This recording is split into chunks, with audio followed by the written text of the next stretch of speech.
Okay. All right. Well, hello, everybody, and welcome to the Storytelling Association of California genre series.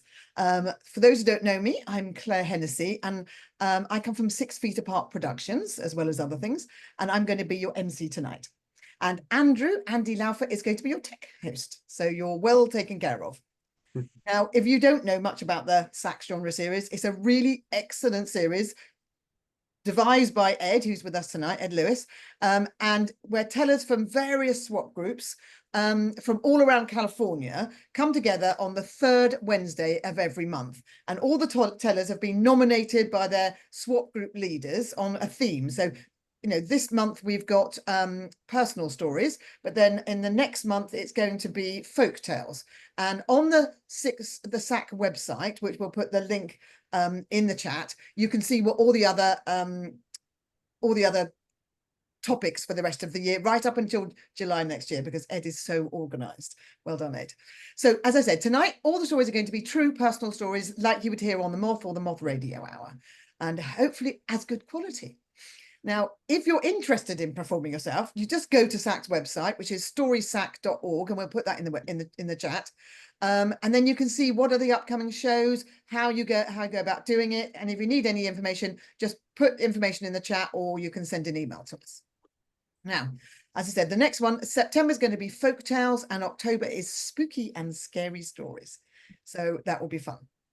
Now, so thankful to everyone to be here tonight. Very grateful for the support. Please put any comments and love for the tellers in the chat, perhaps at the end of each story, because it can be a little distracting for the tellers otherwise if it pops up when they're telling a story. Okay, I think that's all the little bits and pieces I want to say, so we'll get our show started. So first up, we've got Lance Lambert, who very kindly stepped in when original storyteller who was going to come, Chris Hennessy, couldn't do it because of illness. Hello, Lance, welcome. Hi.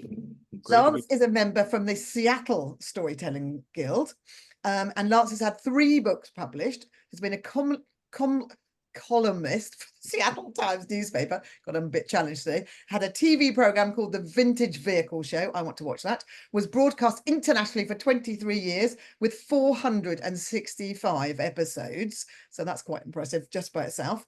And has been a journalist for 15 years and did a column for Garage Style magazine. So he's a bit of a petrol head, I take it from all this. So he's also got a 4-year-old and an 8-year-old grandchild, and he's now the world's best grandfather. So obviously he's very, very modest with all these other things too. Welcome, Lance. Now, Lance, I asked for an interesting fact that a lot of people might not know. And you told me you were arrested for armed robbery. Did you want to elaborate, or are you just happy to leave that with us? Yeah, you know, I served my time, and you know, they called me Snake in prison, and no, it's a story I've told to many audiences. It was a case of being in the wrong place, or the wrong place at the wrong time. Fortunately, the whole thing got straightened out, but it was you know, having 5 police cars with pistols and shotguns pointed at you and handcuffs put on and hauled away was a sobering experience. I mean, just American policemen compared to English ones, they're so intimidating. I mean, just if they pass me on the street, I get, what have I done wrong? What have I done wrong? I can't imagine having them turning up at your house and arresting. My wife and I watch Midsummer Murders all the time, and I'm always wondering, why don't you guys carry guns? The bad guy has a gun. No, little pointy hats, you know, it's very funny. Anyway, well, I'm glad you're okay. So now we're going to let you tell your story, which is called Lightning Lips. So let's please welcome to our stage, Lance Lambert. Okay, thank you. Back in about 1970, I was for several years, I was a recreational drug user, and everybody I ran around with was, and we, you know, had lots of fun, fortunately grew out of it. But Toby and Kathy, they were close friends of mine, still are, and they had this great farmhouse in Gig Harbor, which is about 50 miles southwest of Seattle. Yeah, they had fantastic parties just all the time, and they knew the secret to a good party, which was have too many people and have the music too loud. And it was always a good time there. Well, I was attending one of these parties, and I was strongly under the influence of LSD at the time. I was partying in the house with everybody, and I just decided to go outside. I need a little break. And this was a farmhouse that they lived on, and so lots of area. And I'm walking outside, looking around, and of course I'm stoned to the gills, and I see a fence, and the fence has a little wire running between the wooden pieces of the fence. And I looked at that and I thought, I wonder if that's electric. I wonder if this is an electric fence. So I decided to find out, and I didn't know how else to do it. So I thought, well, I bet if I spit on that fence, a little thing will go flying there, and maybe there'll be a spark, and then I'll know. So in my condition, I looked at that and I leaned over and got pretty close to the wire, and I spit. The problem was, instead of a little globule going flying and hitting the wire and either sparking or not sparking, what happened is, I think the technical term is gooly. I had a string of spit come out of my mouth, still connected, hit the wire fence, at which point I discovered it was an electric fence.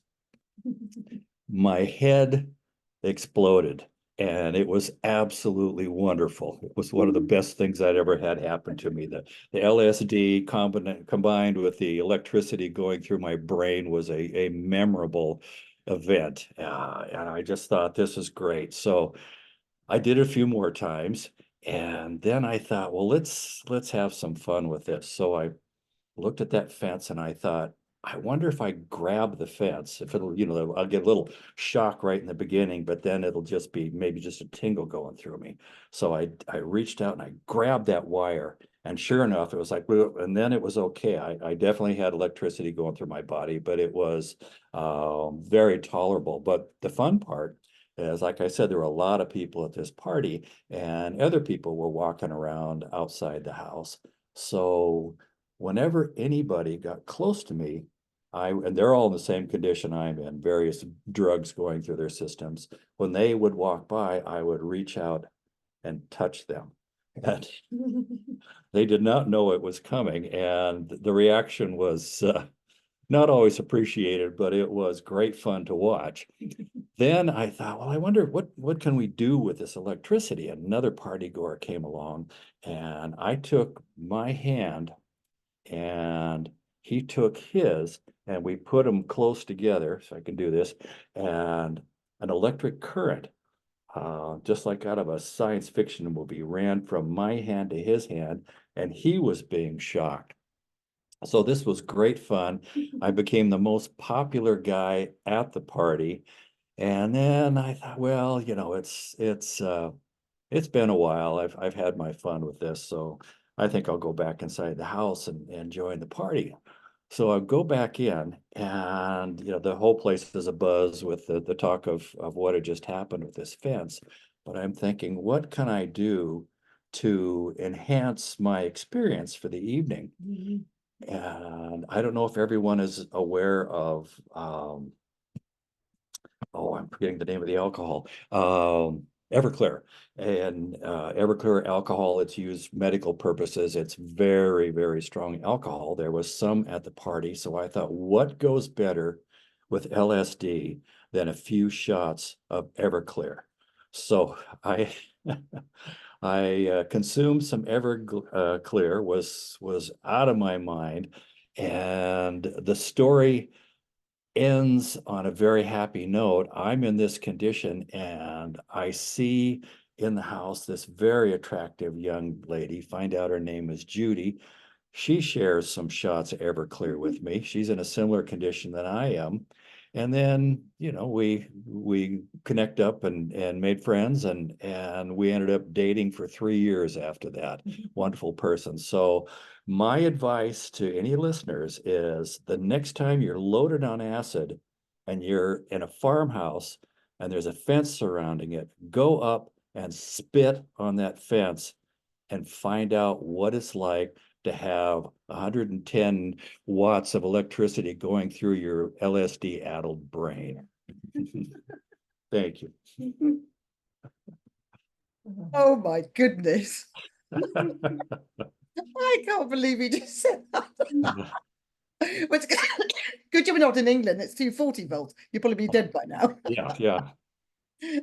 Well, thank you very much for that sobering tale. Let's hope nobody does do that. Anybody watching, this is just a joke. Well, it's not a joke for lots, but we're not recommending that you do this. Don't try this at home. Yeah, don't try this at home. Exactly. Well, thank you, Lance. That was a hilarious first start to the show. Thank you. Our next teller is Finlay McIntosh. Now, unfortunately, he comes from the Foothill Storytellers Guild, but unfortunately, his video, he's got a new, laptop computer, and as usual, technology problems, and we can't get his camera to work, but we're going to listen to him, and that's all we need to know. We don't actually need to have his face, although it would be lovely, but we're going to listen to him. So I'll just give a brief information about Finlay. He's taught high school in Sacramento for over 25 years and is married with 2 kids, 5 grandchildren, 2 great-grandchildren, a dog, 3 chickens, and a dozen goldfish. It's a menagerie of things. So we won't see him, so he must be 120. So he's doing very well himself. But his interesting fact is he's gone skydiving twice with his grandson, Zach. So he's adventurous as well as having that many people. So let's welcome to our stage, even though we won't be able to see him, with his story, My Dinner at Bert's. Off you go. Hello, everyone. Yeah, thank you. You guys can hear me okay? Yes, Yes, great. Awesome. fine. Well, thank you.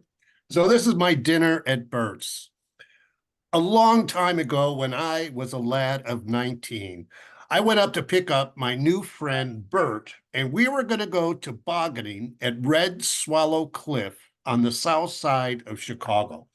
Bert and I were both freshmen at Chicago State University, and we struck up a friendship in English class. He had a quiet sense of humor, letting others take center stage, while he added subtle quips and snarky comments. Oh, that's my dog, Sophie.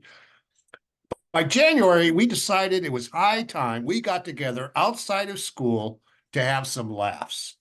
Chicago just received a big snowstorm with almost a foot of snow on the ground, and there was no better place than the massive hill at Red Swallow Cliff. Red Swallow had a long history of winter fun. In the 1920s, wooden toboggan chutes were built, and shortly after that, limestone stairs were installed to help people climb the impossibly steep hill. Over the years, the toboggan chutes fell into disrepair and removed, but the stairs remained, and people continued to trek up to the top of the hill and slide down on sleds, saucers, skis, or anything else that would help you zoom with reckless abandon to the bottom of this most impressive hill. You could always count on a roaring bonfire at the bottom of the hill near the parking lot. Red Swallow Cliff was a great place to have fun and meet people. So we were all set for Saturday night. I would pick Bert up at his parents' house after dinner in my 1965 Chevy Bel Air with a 327 cubic inch V8 engine with a 4-barrel carburetor. What a rocket that car was. Bert gave me directions to his house. He lived in a tract housing development where all the houses looked the same. It wasn't easy finding his house in the dark without mature trees or landmarks, but with the help of a street map and Bert's directions, I found his house. Yes, there was life before Siri. I went up to the front door and knocked. The door opened, and a younger woman quickly ushered me in because of the cold. I told her I was a friend of Bert's from school, and we were going to Red Swallow Cliff. She looked a bit confused and said Bert had gone to the store with his dad and should be back soon. I thought Bert's mom looked a little young to have a freshman in college, but whatever. She told me she just gave the other kids some spaghetti and would I like a plate? I'm 19, I'm always hungry, so I said sure. I sat with Bert's two siblings at the kitchen table and was served a healthy portion of pasta. Just then, the phone rang, and Bert's mom left the room to answer it. For you kids out there, back in the olden days, you would really call a house and not the person. The phone was anchored to a wall, and when it rang, you had to get up off the couch and answer it. So annoying. Life was primitive back then. I'm now sitting alone with Bert's two siblings, a boy and a girl who could not be much past kindergarten age. But not to worry, I have 9 siblings and many nieces and nephews. So I have a few tricks up my sleeve to entertain little kids. First, I made a quarter disappear and pulled it out of his little sister's ear. She squealed with delight. Next, I used my magic bandana and made it point to the coolest guy in the room. Once again, it was me. I was petting the dog, and we were all getting along famously. Bert's mom finally finished her phone call and joined us at the kitchen table. She said she didn't properly introduce herself. She was Mrs. Morgan, and these were the kids. And what was my name? I started thinking, Morgan. That's not Bert's last name. He's a Kowalczyk. Could he be a stepson? Maybe from a previous marriage? I looked at the family photos hanging on the walls. There was no Bert Kowalczyk. As I sat there finishing my spaghetti, I realized I was in the wrong house. At that moment, I learned that the flight or fight instinct will kick in if you are in deadly peril or just massively embarrassed. I could have bolted out the door, and there was no way they could have stopped me. But I couldn't do that after telling Bert's little brother and sister my best knock-knock jokes. I put my fork down and confessed to the kind and gracious Mrs. Morgan that I was in the wrong house. I was looking for Bert Kowalczyk at 1223 104th Place. Oh, said Mrs. Morgan, this is 1223 104th Street. The address you are looking for is 1 block over. She smiled. I thanked her for the pasta. We shook hands, and off I went to 1223 104th Place. What is with these developers? Not only do they make cookie-cutter houses, but did they feel they were going to run out of numbers and must repeat some of them? I found the real Bert's house, and we chuckled over the amazing coincidence that another Bert lived just 1 block over. Bert's not an unusual name, but really, how many Berts have you known in your life? Bert and I drove to Red Swallow Cliff and had a great fun sliding down the hill and hanging out by the bonfire. Unfortunately, I lost track of Bert after college.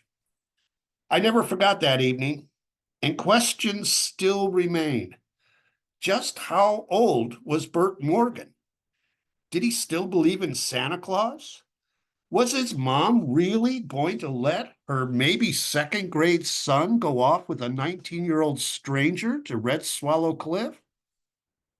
Maybe Mrs. Morgan wanted me to stay until her husband returned home and he could deal with this dilemma. Maybe he was a Navy SEAL and would make short work of me, one less creepy 19-year-old hanging out with grammar school kids. Bert's siblings certainly don't remember me. Mr. Morgan and the other Bert never met me.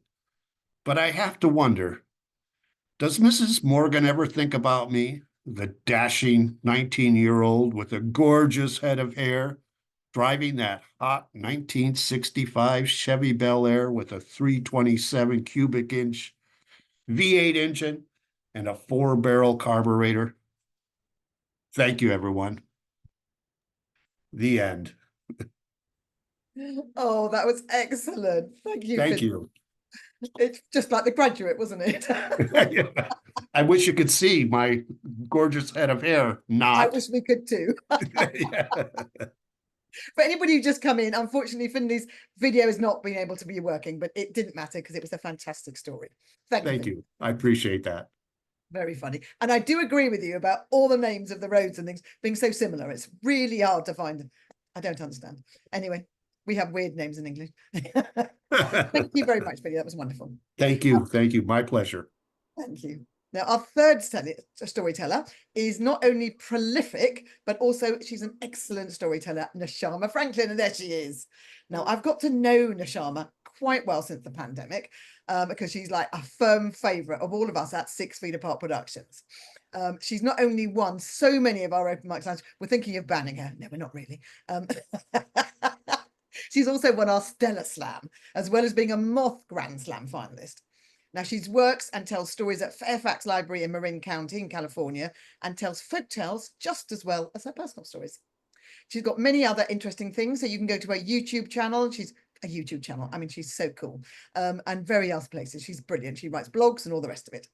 So her interesting fact is she reads books. Now, that's not that interesting, but she tunes bones with equal voraciousness.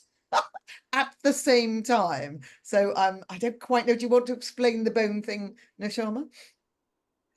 I don't think so. Just go with your imagination. But you must know that I keep the books away from the grease. As a librarian, that's what you have to do. Well, I would expect nothing else, Nashama. It was quite shocking hearing you even say that. Yeah. All right, then, well, let's listen to, or watch actually as well, Nashama Franklin as she tells her story, Silent Retreat. Off you go, Nashama. Well, there we were on this exquisite wooden deck overlooking Desolation Sound on Cortes Island in British Columbia. And there's nothing desolate about that sound. It's a wonderful, a sound doesn't have waves. It has clear water. There are islands, and then beyond the islands, there are volcanic peaks. It's the greatest place to practice Tai Chi. And I've been practicing Tai Chi for years and going to this workshop. And I kind of knew what to expect until our teacher, who happens to be an age mate of mine, also a Jewish dancer, we got together a long time ago. She said, and now we're going to have 4 days of a silent retreat. Oh my God, how is that possible? Well, there we were on the deck and I heard crickets, and I know there are not crickets around in the area. And then I noticed they were coming from a pocket in a pair of sweatpants with a big pink Juicy on the rump. It was, I'm going to call her Juicy's cell phone at a silent retreat. She was the one who broke all the rules. And so she took her cell phone without any shame, kind of went a little distance in the bushes and had a very lively conversation while we were all trying to concentrate on our silent practice. Now, why was I so terrified of this occasion? Because words are where I live. As Mary Oliver, the poet, said, these are words that are my food. And was I going to starve without words? I mean, I couldn't talk, and you can tell I like to talk. I couldn't read, and I read all the time. I couldn't even write in my journal, and I write all the time so I can remember what I've been up to and what I've been reading, etc. And my teacher said, well, you could write with your non-dominant hand, but I was not going to do that. So what was it like? Well, it was full of surprises. And the first one was that I realized that all those words get in the way of what's happening. Oh, I was not aware of the richness of present experience, because there I was lying on a thin mattress under a slanted skylight. It was raining, and I watched, you could say I read, every one of those raindrops as it made its way from the top of the skylight to the bottom, and each had a little story to tell. I was mesmerized by those raindrops. And then there was sensory material, which also words get in the way of. There's a great word for it, organoleptic, what comes through your senses. And I got a kind of sensory jolt. When we were doing our service, in addition to doing Tai Chi and making meals, we had to do stuff for our teacher. So it's part of the, I guess, the Tai Chi tradition. So we were moving a wood pile from one place to another. And when I lifted a log and it disturbed 3 wasps, and they let me know how unhappy they were with me. Zit, zit, zit. Oh man, you want sensory experience? It was very pointed, I would say. And there I was lying on that flat mattress, and I was starting to explore the nature of these stings. They were noisy, you could say, in their quietness. And I said, what's the pain? Where is it on the pain scale? What color is it? What shape is it? Should I use hot? Should I use cold? Should I scratch? Should I stop? Oh man, I had a crazy dialogue with those wasp stings. But you should know how we made meals together. There were about 15 of us, and the kitchen, if you can even call it that, was 2 hot plates and a toaster oven and a water boiler. And, we were hungry people. And so how do you convey how to get a communal meal started? We were all like, Marcel Marceau, Monkey. We tried with expressions. We tried with gestures, chop, chop, chop, chop. We tried with appelez-vous, my dear Alphonse. And the meal came out pretty damn good. It was hippie times, the 70s, and there was a lot of brown rice and there was a lot of salad. And there was this very painstakingly, lovingly made cruet of salad dressing. And that's when Juicy, who really wasn't paying much attention, she approached the table. Now I have to tell you about the table. There was a lot of improvisation in this experience, and the table was kind of a plank balanced on a couple of logs, balanced precariously. And it was maybe knee or hip, somewhere between knee and hip. And she kind of lunged for the food the way she lunged for everything. And she hip checked that table. And the salad dressing dressed the brown rice. It dressed some of the salads. It dressed the top of the table. It dressed the beautiful white studio floor. And we cleaned up as well as we could. And the dinner, it wasn't bad. But that was Juicy for you. She was the fly in the ointment or the wasp in the woodpile. She wanted to do things her way. She knew the form, which wasn't our form. And she was irrepressibly noisy in the silence. But we put up with her because that's what we were doing. We were learning to relax, doing something very specific and very profound. And, after the 4 days, we were sitting in that circle and it was time to talk again. And I realized I didn't want to. And when it came around to me, I had to haul my voice up as if it was in a deep well, and it came out very rusty. And I didn't have much to say because it was all delicious internal experience. And that's what I got from the silent retreat. Now, you may notice it didn't stick. Here I am talking up a storm. But I treasure silence now. I know about the richness of silence. And I was just up there on Cortez Island, again doing Tai Chi with my teacher. We are both in our mid-80s and we are going semi-strong. And what I learned was that she had no intention of having a silent retreat. But when she got a load of Juicy, she said, that's the only way I'm going to shut her up. Hence the silent retreat. Thank you. Oh, that was fantastic, Nishama. What a juicy adventure you had with it. I've always wanted to go on a silent retreat, but my husband says I wouldn't last 5 minutes. Probably right. Thank you. That was wonderful. And I'm so glad you do keep talking because we want you to, and I want to be you when I grow up. Thanks, Nishama. That was wonderful. Okay, now we're just nearly halfway through our program, but our next storyteller is the wonderful Miyo Yamayuchi from Storymasters. Now, Mio is a Moth Story Slam champion, and she describes herself as being a bit of a mischievous storyteller. So I'd like to hear a bit more of her story. She was born and raised in Japan, but now lives in LA. And she says she weaves a unique perspective and wry humor into all her stories. Now, an interesting fact about Mio is she says marijuana is dangerous.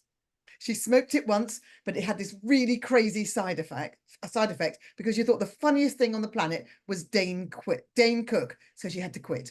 Now, I didn't know who Dane Cook was. That's why I had to look him up. So welcome, Mio. How are you? Thank you. I'm good. Thank you for having me. Glad you're not on marijuana tonight because we want to hear your story. Right. And so welcome, Mio. Her story is called It's Not Me. Off you go. Thank you. On my birthday years back, I received a ticket in the mail. It's not a ticket for Taylor Swift's concert or a trip to Paris. It's a red light camera ticket. A camera caught my car racing through a red light, but it wasn't me driving. The letter says I need to pay the fine online or go to court. So I called the driver, my boyfriend. Hey, did you drive my car through a red light? No. Well, I have a picture of you driving. Mio, don't worry. Just ignore it. It's okay. It's not okay. I'm in the process of getting a green card. I can't have any stain on my record. Because he can't handle the truth, I decided to clear my name on my own. I'm annoyed by the whole situation, but at the same time, I'm excited. Because I love Judge Judy. I love People's Court. I love reality TV shows. So for me, this is a ticket for the red carpet to the courtroom without committing a crime. For my preparation, I Google, and Google. Because English is not my first language, I need to get familiar with the legal terms and what to say in the court. During my research, I find a website called Highway Robbery. It explains what to do step by step along with some true stories. According to the website, officers may intimidate, mislead, or trick you. But you don't have to identify the driver if you don't want to. I'm ready. I'm confident. I practice my line. Your Honor, I'm exercising my right to remain silent. With the only line, I go to the Beverly Hills courthouse. After the security check, a woman at the window asks, "What would you like to do today?" Huh? That question was on the website. My confidence dies. I don't know what to say.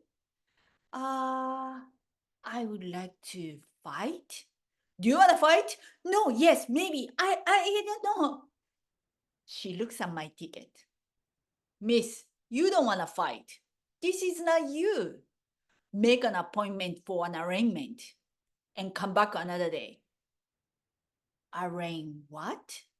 Is that the word people use for criminals? Am I a criminal? After a couple of months of anxiety, the day has finally come. I did my homework all over again. I'm ready. I'm confident. I practice my line. Your Honor, I'm exercising my right to remain silent. With the only line, I go to the Beverly Hills courthouse once again. After the security check, I was sent upstairs this time, along with other 70 people. First, we have to watch a video about traffic tickets. It's boring. There is no vocal variety, no humor, no engagement, no story. While I was dozing off, the judge walks in. As soon as I see her, I'm thrilled. It's Judge Revelle. Do you know who she is? If you don't, you need to watch TMZ. It's an old story, but she's the one who sentenced Lindsay Lohan to 90 days in jail. She's the one whom Lindsay used the B word to. This is better than Judge Judy. Wait, if she can send Lindsay to a jail, what is she going to do to me? Good morning, everybody. She greets us. I saw some of you dozing off during the video. What? Did she catch my sleepy eyes? But she smiles. Well, you should buy the DVD so that you can sleep better at night. She's funny. This is what I'm talking about. Vocal variety, humor, engagement. Miss Yamauchi, yes. This is my Judge Judy moment. She smiles again. You did such a great job. You don't look anything like him. Do you know who the driver was? Suddenly, my brain freezes. The line I practiced, it's gone. All the legal terms are gone. Completely blank. So I just said, no. Where do you keep your car key? Is this a trick question? My brain still freezes. So I just said, home. Well, you'd better careful where to keep your car key, because sometimes people break into your house, take your car key, drive your car, come back to your house, and put the key exactly where they found it. It happens a lot. If you loan your car to somebody you don't know, please leave your phone number with us. I'm sure that people in the courtroom would love to borrow your car sometimes. You are dismissed. The ruling is final. Well, I don't loan my car to anybody anymore. In fact, nobody can drive my car because now I'm drive stick shift. Thank you. Oh, that was excellent. I love it. You just got off with it. You didn't have to. I mean, thank God you did forget everything, because you might have just, talked yourself into a fine, didn't you? Oh, well, how lucky. Yeah. I have been stopped many times, unfortunately, since I got to this country, and I've never been let off once. Ah, I'm going to have to come and ask you next time. okay. Thank you, Mio. That was a wonderful, you. great story. Glad you got off. Lovely. Okay. So our next storyteller is Arlen Hackett, and he's from the Storytellers of San Diego. Here he is. Arlen started telling stories when he was just 4 years old, which in those days, storytelling was known as playing make-believe. I think we all did that a little bit, didn't we? Now his stories come from real life experiences, and he combines them with his passion for history, particularly international food history, which who doesn't have a bit of international food, and American pioneer history. He's also the author of 5 cookbooks, that's a shocker, and getting ready to return to writing again. Now, this interesting fact, I don't think we'll be surprised, he had a PBS cooking show for 4 years, which aired nationally. That's amazing. So what's your favourite thing to cook, Arlen? It depends on what day of the week you ask me. Well, we're Wednesday, so what's your favourite thing on a Wednesday? Homemade ice cream. Oh, nice. Oh, I It's like that time of year, you know. Yeah, I was it thinking of is. it today. I wanted peach. Peach ice cream, is it? Yes, today. Peach. Very nice. Lovely, lovely. Well, thank you. I wish I'd come around to your house. So let's welcome Arlen to the stage with his story, Last Buffalo Standing. Off you go, Arlen. I grew up on a farm in Kansas, and it was, kind of isolated. I went to a one-room country school and never had more than 16 students in that school. And I went there for 8 years. And you might think I was very isolated, but my mother was a very well-mannered person. And, whenever we had a meal, the table was set. And being the youngest, I had 2 older brothers, I always was the one that set the table. That's just to get you to understand who my mother is. Now, my mother had ideas about how boys should dress. And that was enforced. So as a kid, I always wore sleeveless undershirts. Now they're called, yeah, those shirts that the tank top. But I would never have thought of that at the time. And if you want to know, the reason it was called tank top is in the 20s, the swimming pools were often big tanks. And then when you went swimming, you had to wear a top. And so they were called tank tops. Okay, that has nothing to do with my story. Okay, so my mother had this thing that you tucked your shirt into your underwear, and then you had your pants. I mean, the underwear, the tank top, and then you put on your shirt. And sometimes that just seemed so crazy, but all the other boys at school wore t-shirts. And I said, well, why can't I wear a t-shirt where the shirt comes up? And my mother very quickly told me that wasn't proper. No one should be able to see your underwear. So that was the way I grew up. And I kept thinking, God, I want to break the rules. I want to break the rules so bad. I just wanted to. So anyway, I was in grade school. I think it was my first year. And there was a coloring book that came with our little social studies lessons. And it was about Native Americans, and in particular, Plains Indians in Kansas. And there was this picture of a father and a boy wearing a loincloth. Now I'm thinking, wow, that would be wild. Wouldn't that be wonderful? But it's a coloring book. You got this? And I had so much trouble trying to color that. I was afraid I was going to do something wrong, So I had this thing about, I wish I could be an Indian. I wanted to be an Indian. And so I watched, Westerns and all that kind of thing. And I fantasized being an Indian. Now let's come to about 4 years ago. I inherited some books.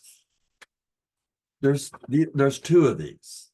And this is a history of my family that goes back to Ireland in the 11th century. And it has a whole lot of stuff about the period of my great-grandparents and great-great-grandparents in Kansas in the 1870s.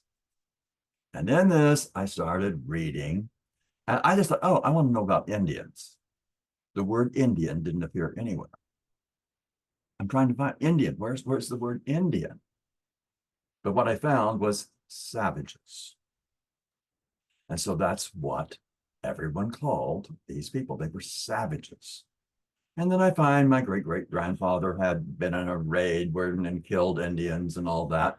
And I'm thinking, oh, this is really maybe too much information. I don't know this. It was pretty shocking when I found out about cousins marrying cousins, but this was really kind of more disturbing to me, actually. But the hardest part for me was when there's this bit of my great-great-grandfather walking with his son, and they go, oh, let's go riding to the horses. Maybe we should do some hunting. We'll go down to the riverside. And they went, and they kind of got off track, and they went by this gully, and in that gully were 20 dead buffalo. They had been shot. And the boy asked his father, why is that? And he's stammering. It's obvious the way this was written, he was stammering, didn't want to say. And the line was, we want to starve the Indians to death, so they'll leave. And, that's kind of a rude awakening to your world.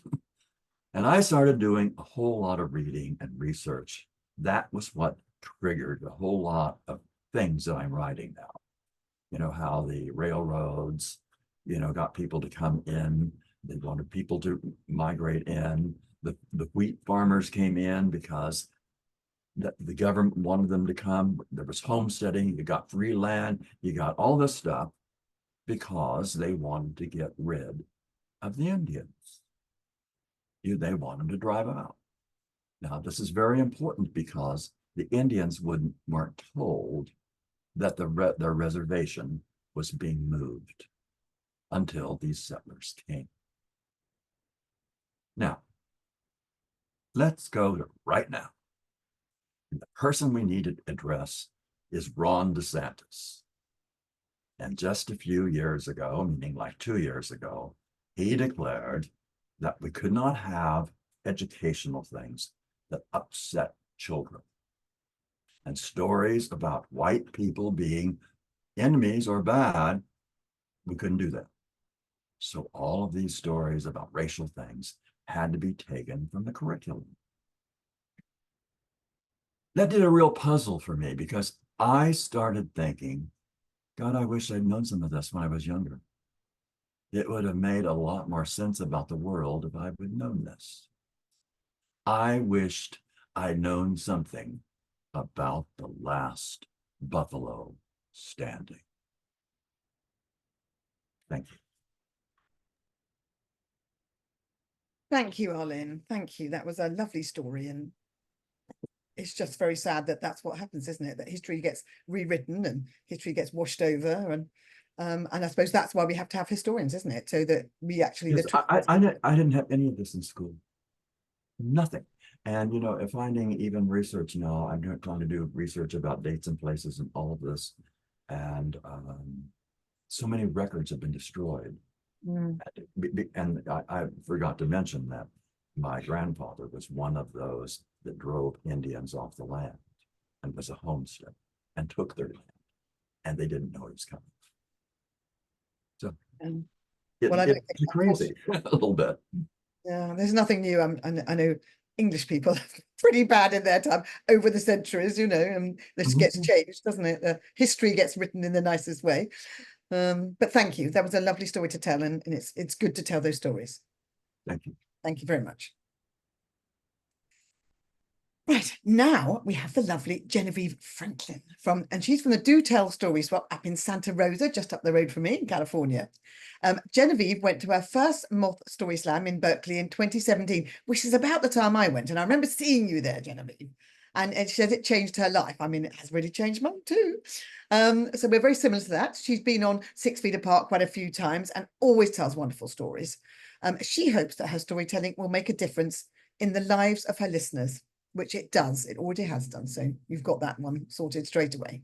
Now, her interesting fact is she jumped off a perfectly good plane, thankfully just tandem skydiving in Santa Rosa.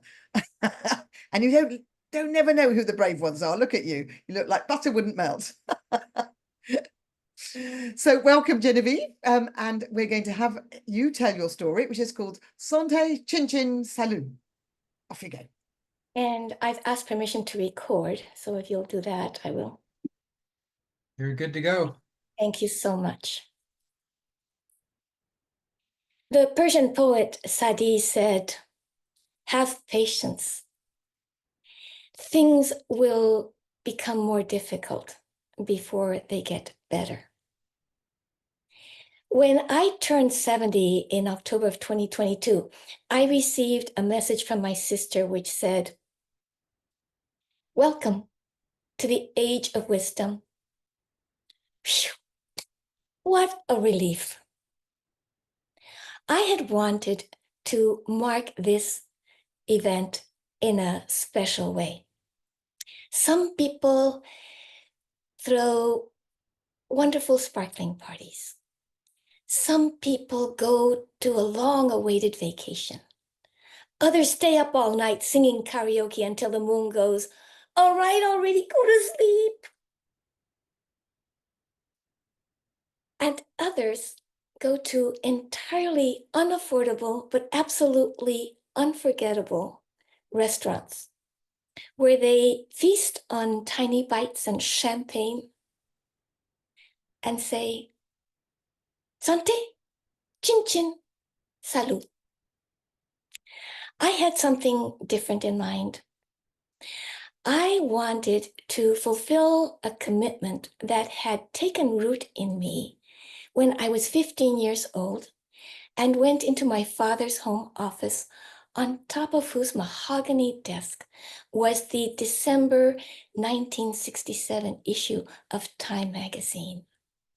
On its cover was a portrait of Dr. Christiane Barnard. On the upper corner was a sketch of a heart threaded through with blue and red arteries and veins. And across the corner, in typical Time style, read, "The transplanted heart."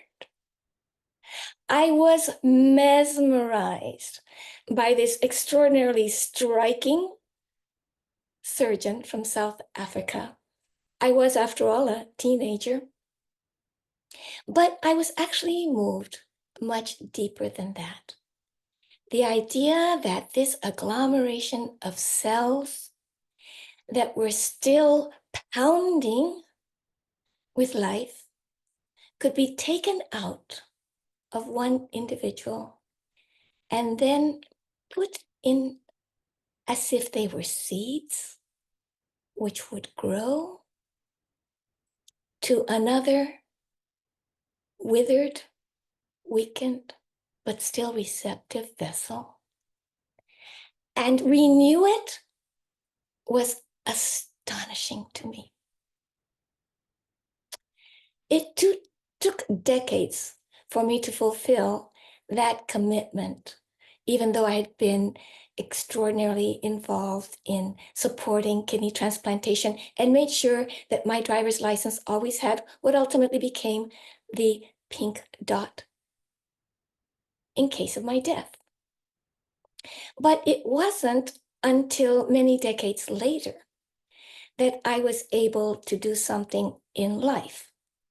Having found out about living kidney donation, to mark that 70th anniversary of my birth, I signed up to be a living kidney donor in what is known as Good Samaritan, or altruistic, or non-directed fashion, which means that your kidney will go to whoever needs it most, even though you do not know who that will be.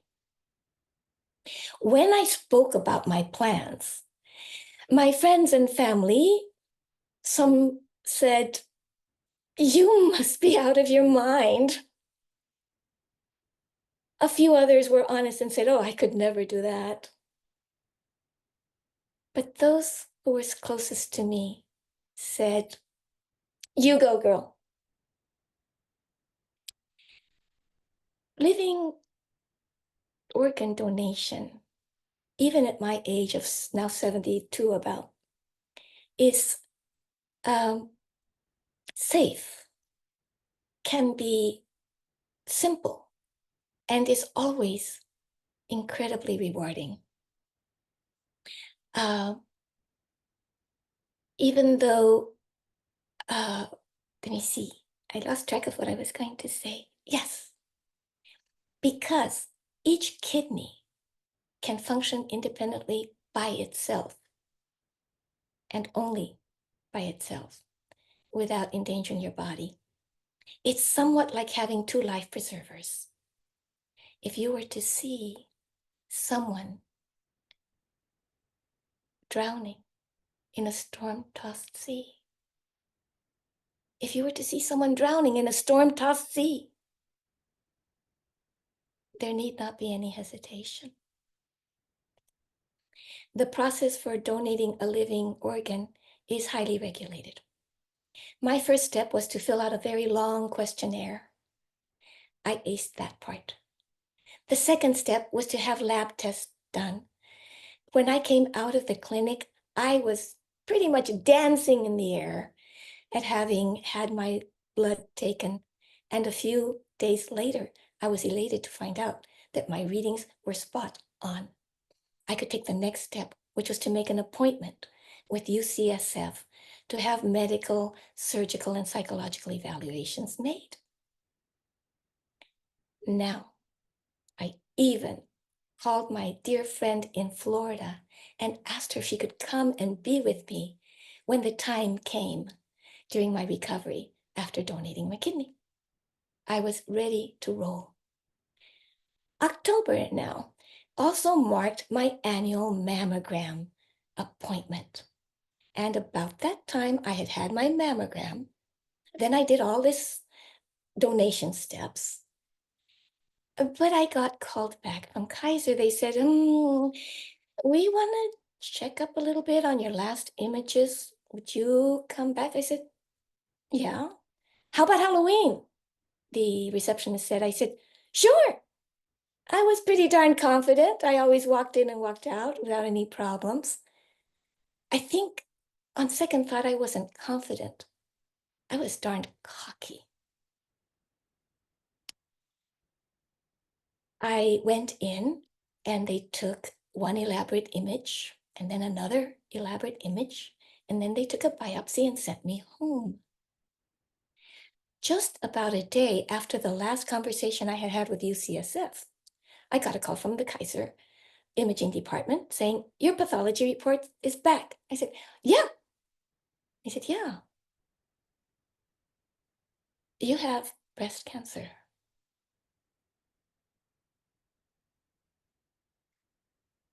Thus began the part that is difficult before it gets better. In my journey, joining the 1 out of 8 women in the United States alone who at some point in their lives has had, or will have breast cancer. Little did I realize that I would discover a number of friends and family who had traveled the same path before me or at the same time. I, however, was a beneficiary at stage 1 of what's called early diagnosis due to regular mammograms.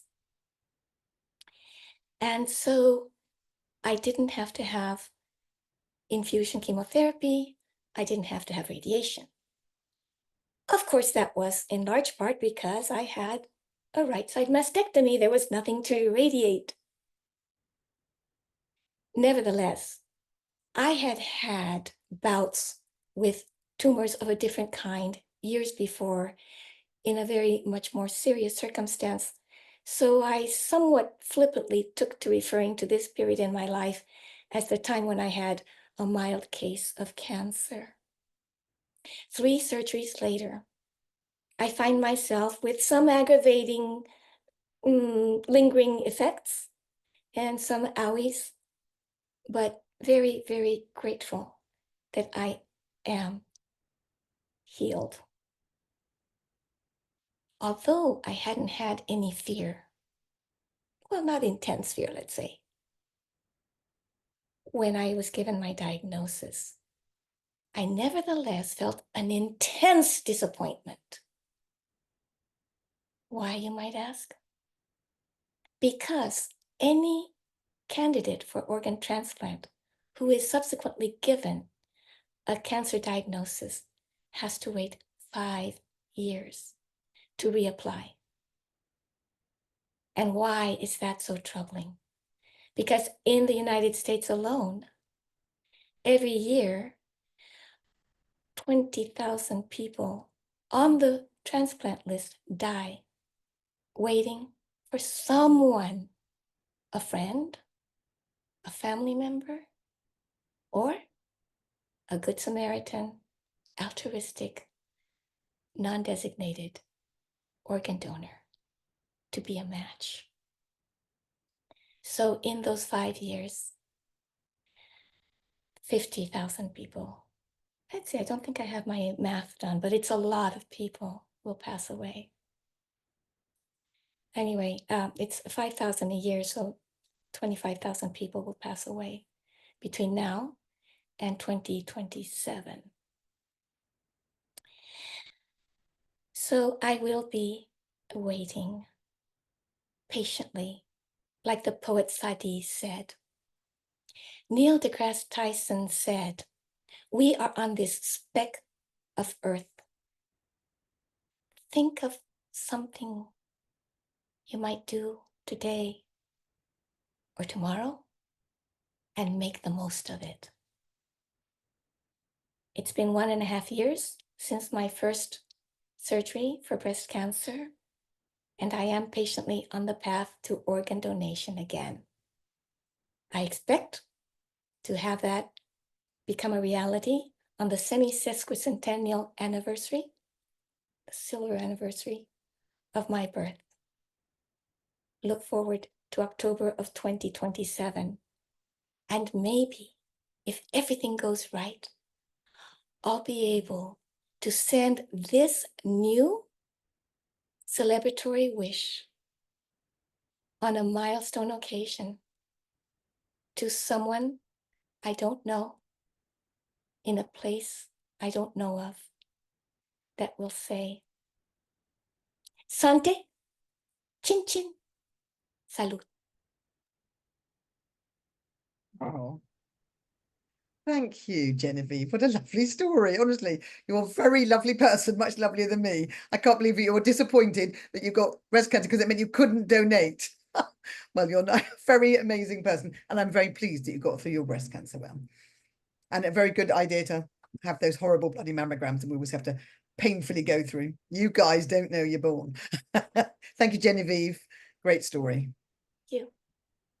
Now, our very last guest, last but certainly not least, has come all the way from India. So it's actually tomorrow morning, isn't it? I think it's about 8:30 for you, isn't it?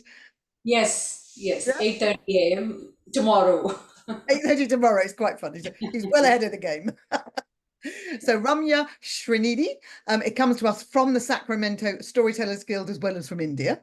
She's an acclaimed performance storyteller. She's very lovely, actor and educator, and is known for her panache of animated and theatrical storytelling styles. She's been trained in the ancient art of Japanese street storytelling, Kamishibai, and now coaches fellow artists and is the founder of the Indian Kamishibai Association. She also holds a master's degree in psychology, so she's obviously telling us all in her head what we're all doing wrong. Now, your interesting fact is that you live in India and you once went paragliding with a pilot in the beautiful mountains of Manali in India. And she said the best part was her 2 boys waving and screaming with her husband as they saw her glide down. Now that's lovely. I once went gliding and I got like catapulted. I don't know if they did that with you. They sort of catapulted me into the air, which was quite terrifying. And then it was the most beautiful experience I've ever had. Absolutely. And then when you landed, it was like, oh my God, what's it going to be? It was like landing on cotton wool, wasn't it? Yes, absolutely. It really is a really lovely, lovely experience. If anybody is frightened, just don't go and do gliding. It's fabulous. Yes, it was a wonderful experience, of course. Good. Well, I'm glad you enjoyed it too. And I bet it must have been beautiful in India. Lovely. Yeah. Right. Now we're going to listen to your story. So Ramya, go ahead with your story called When It Is Your Time.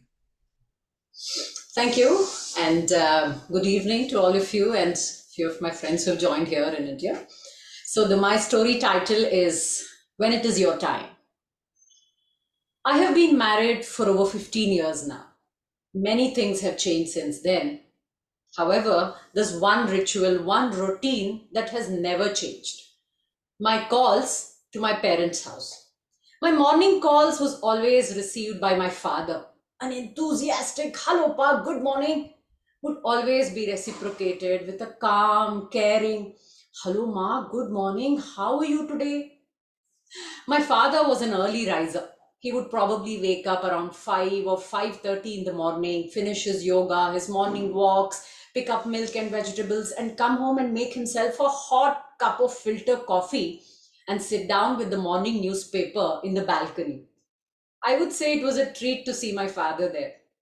They lived in an independent house. In the first floor, there was a small balcony which opened to the road, a huge tree outside, and my father would always be clad in crisp white dhoti, a banyan, with a hot cup of coffee in one hand, the newspaper, and basking in the sun.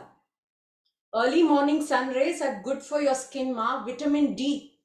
my father used to say. Of course, my afternoon and evening calls was dedicated to my mother and all the gossips and things that we would both catch up. It was a beautiful Sunday morning, 20th December 2020. I called my home as usual in the morning and my father picked up the call. The voice on the other side, when, of course, every time that I called my father and I said we would always go through the newspaper and he would give me a sneak peek into all the articles and, current affairs and everything. And we would invariably come and stop at his favorite section of the newspaper, the speaking tree. Speaking Tree was one section in the newspaper which carried articles on spirituality, philosophy, and my father loved them. He loved reading them, and sometimes he would even cut some of the articles and store them. So it was his favorite thing to do. And sometimes when I called home, he would say, you know what, there's an article in today's newspaper and it says how to live your life with peace and happiness. Do you have some time? Most of my calls in the morning would be during my cooking or some other chores, but still I would make some time and he would probably read the entire article for me or give me a gist of his take on that article. And I would enjoy these conversations with my father. Now it was 20th December 2020, a Sunday morning, when I called my home and my father answered the call. His voice was a little feeble and I said, Pa, are you all right? Why is your voice like this? He said, Ma, don't you know? Look at the weather outside. It's just a common cough and cold. I'll be fine. But now listen, I have an article that is very interesting in today's Speaking Tree. And let me tell you, the title says, when it is your time. I said, Papa, wait. Can you just pause right there? It's a Sunday morning and I'm driving Abhinav to his art class. So let me drop him to his class and call you back so that I can peacefully sit and listen to that article. Don't worry, Ma, we will talk later, assured my father. Of course, by the time I returned the call, it was in the evening and my mother spoke to me. She said Dad was taking rest. He had picked up some temperature but had a paracetamol and he should be all right. The next day morning, as eager as I was, especially because I had stopped him with that article and I wanted to listen to it, I called up home. The voice on the other side was that of my mother. She said Dad was still under the weather. He had picked up high temperature last night and he was still sleeping. 8:30 in the morning and Dad was still asleep. That was a huge red flag. I immediately took an appointment with the doctor and drove home. Appointment not with any doctor, but Dr. Nalini. She was a very senior doctor and somebody that my father held with a lot of regard and respect. So, though my father was very reluctant to go to the hospital, he did not see any reason to go to the hospital, but he would not miss an appointment with Dr. Nalini and keep her waiting. So he came along. We went to the hospital, the doctor did some tests and she said it could be a seasonal flu. However, COVID test was mandatory. The next day, my father had tested COVID positive. The doctors at the hospital said he could be at home, stay isolated, and constantly check his oxygen levels, keep him hydrated, few medicines, and he should be all right. By now, it was the third wave of COVID and many people had already recovered. Besides, my father was at the best of his health. By now, it was 24th December. Now, this was one day in the entire year I would not call my home.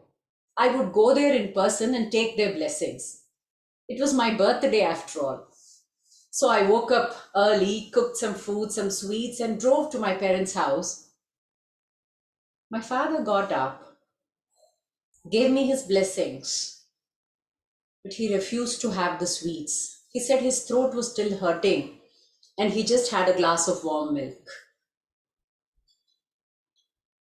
For the rest of the day, his oxygen levels continued to fall down steadily and we were advised to take him to the hospital. It was an evening when I told my father that we had to head to the hospital that day. But he got out of his bed. He walked up to the mirror, picked his comb, combed his hair, and straightened out all those creases on his shirt, and slowly walked up to his reading table, placed his hand on a blue file, and nodded his head. I quickly got down towards my car, and there was one rule in my car. Irrespective of who was behind the wheel, was it me or my husband driving, the front seat was always reserved for my father. It was a mark of love and respect for him. But today, I, who was already wearing gloves and mask and a face shield, had opened the back door for him, and I was standing there by the door. My father slowly walked down. He now looked up at the balcony where my mother was standing. He lifted his hand and waved at her.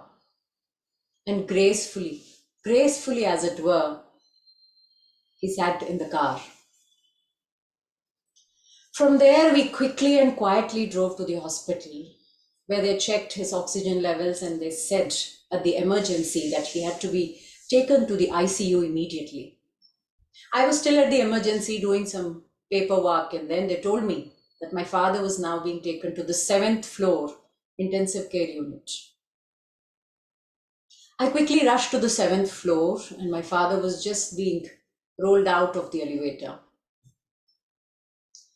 The man who held a very high administrative position at an academic institute, a man who was always clad in neat, clean, pressed clothes, even while at home, was now lying down in a pale blue hospital clothes. I ran up to him, I placed my masked and gloved hands on his, and I said, "Appa, you will be all right. You will be absolutely all right, and I'm going to be taking you back home very soon. And this time in the front seat of my car. And you know what, Appa? I'm waiting for you to read that article for me. Remember, we had stopped that day? I'll be waiting for you to come back and read the entire article for me." At the mention of that article, my father smiled and just nodded his head. He soon disappeared behind those huge glass doors of the intensive care unit. And that was the last time that I saw him. For the next few days, I stayed at my mother's house. There was a lot of things to be done, and we needed some papers for some procedures. And for the first time, I opened the door of my father's room. It was as if time had come to a standstill there. Nothing had been moved, touched, or changed in that room ever since he had left. My eyes fell on that blue file on that reading table, where most of the time when I had walked into his room, I would find him sitting on that table with a small table lamp, either reading, writing, doing something on that table. I walked up to that table and I opened the blue file. On top of it, there was a paper cutting of an article from Speaking Tree, dated 20th December 2020. The title was in bold. It said, "When it is your time, exit gracefully." Thank you so much for listening to my story. Wow, Ramya, what a beautiful story. And I'm so sorry for your loss, but what a gorgeous, graceful picture of your dad. I mean, I've got a really good, loving impression of how your dad was. It's a celebration of my relationship with my father. Well, you're very lucky. He sounds like an amazing man. Thank you. Thank you so much for your story. Thank you. Okay, well, that was a lovely, lovely selection of stories. And that, look at Andy, he's so on it, isn't he? He's bringing all the storytellers back on. So I'm going to ask you all one by one if you've got anything coming up. So let's start with Ramya. Have you got anything coming up you'd like to promote? A lot of interesting stuff is happening all around in India, but nothing in particular for me to promote. Okay. yet. Well, lovely. Thank you. It's been a delight to have you here. Arlene, you're next on my left. Have you got anything coming up you'd like to? Well, I do storytelling for the Storytellers of San Diego, and I'm regularly at Template, which meets on the third Monday of every month. But you need to double check the schedule. I do want to mention something that's really wonderful that may be happening up here. And that is that I'm in a program of the Emeritus program at a community college, taking storytelling story writing. And it's all people who are 55 or older and some younger. And we write stories. And then they're critiqued and we just work on it. It is the largest program for seniors in the United States in creative writing. And you can actually take classes from the San Diego College District wherever you live. So, and I have the most incredible teacher I've ever had in writing. And I'm an English major. So. Oh, that's lovely. Thank you. Thank you, Arlene. Mio, have you got anything coming up that you'd like to tell us about? Oh, my storytelling group, Story Masters, meet online every second Sunday from 3 to 5 p.m. And the next meeting is September 8th. And I will be emceeing, so I would love you to come. The storymasters.org. Could you, all of you who come to, just put your links in the chat and then everyone can go to them, because the more people can come to Story Swaps, the better. Great, thank you. Thank you, Ian. Genevieve, same with you. Put do tell in the chat. You want me to put the link, or I'll put the name? Yes, yeah, just put them, so just that people can save the chat and go to them. Neshama, what amazing things have you got coming up? Well, you know all about it, Claire, because next Wednesday, it's our folk and fairy tale story with 6 Feet Apart. And I'm going to let you put the link in because I'm I so. certainly will. I haven't got that. I haven't even got that ready. I will put it in just a second. So yes, we're Oh, doing an open mic, but instead of personal stories, we're doing it for folk and fairy tales, and we do that a couple of times a year. And it's been so popular, we had to like increase the number of people, the amount of shows, and how many people, and fabulous story. You know, anything you like of a traditional tale, and the Sharma's going to be on that. So wait. So that's next Wednesday at 6 p.m. and I will put the link in the chat. And if you go to sfapshows.com, you'll see all the shows we've got coming up. And there are a lot, because I put them in right until the end of the year. I've never done that before, never been so organized. And so there's lots of open mics. So if you want to tell personal stories, we have an open mic once a month on the second Wednesday normally. Just can't quite be that specific because we change it sometimes. But I've got all the dates on the website. And if you're interested, go and have a look.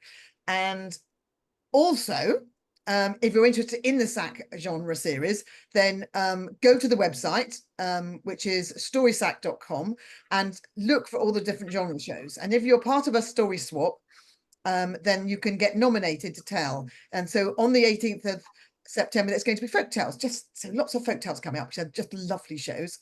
And then there's scary stories in October. And it's StorySac with 2 A's at the end, SAAC.org. And you get actually paid money to be on this show, $50. And if you're not already a SAC member, they put it towards 2 years worth of SAC membership, which I can't tell you, it's such good value. You get so much for being a Storytelling Association of California member. I would also like to say a massive thank you to our tech host, Andrew Lawfer. So he did a brilliant, flawless job tonight. Well done, Andy. Thank you. We're missing two Yeah, stories. because Finley doesn't have a camera, I can't put him on spotlight, and Lance seems to have, he's there, but he's not. Okay. His name is there, but I can't get him But on. thanks to everyone. Now, thank you to everybody for turning up and sharing. That has been really an amazing show. I've loved every story, so different. We're going to finish the show now, but everybody can stay and we'll unmute and you can all chat for a little bit just to talk to the storytellers. But thank you for this, for our live stream. Well, our recording, we're going to stop it from now. So thank you everyone for watching and we'll see you next time. Thank you so much for the opportunity. Thanks, everybody.